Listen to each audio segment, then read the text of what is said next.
India TV 9 news Maharashtra.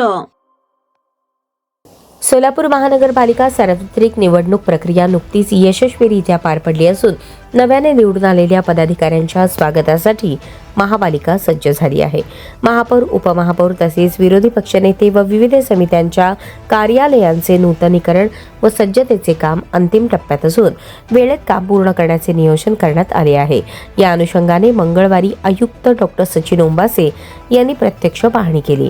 यावेळी नगरसचिव प्रवीण दंताकाळे, नगर अभियंता सारिका अकुलवार, कार्यकारी अभियंता विद्युत राजेश परदेशी, अंतर्गत लेखापरीक्षक राहुल कुलकर्णी, सह अभियंता विद्युत महादेव इंगळे, नितीन गायकवाड आदी उपस्थित होते. महानगरपालिकेच्या मुख्यालयातील काउन्सिल हॉल, महापौर व उपमहापौर कार्यालय, विरोधी पक्ष कार्यालय तसेच विविध समित्यांच्या कार्यालयांमध्ये सुरू असलेल्या नूतनीकरणाच्या कामांची पाहणी केली.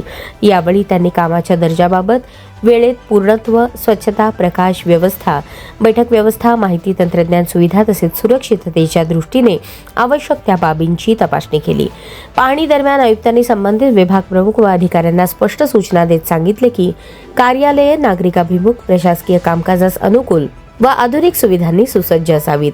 काउन्सिल हॉलमध्ये सभासदांसाठी योग्य आसन व्यवस्था, ध्वनी व दृकश्राव्य प्रणाली, वातानुकूलन, स्वच्छता व सुविधा उपलब्ध करून देण्यावर भर देण्यात यावा, अशा सूचना त्यांनी दिल्या. नागरिक व लोकप्रतिनिधींना एकाच ठिकाणी समन्वयाने काम करता यावे यासाठी कार्यालयीन मांडणी सुयोग्य पद्धतीने करण्याच्या सूचनाही त्यांनी केल्या.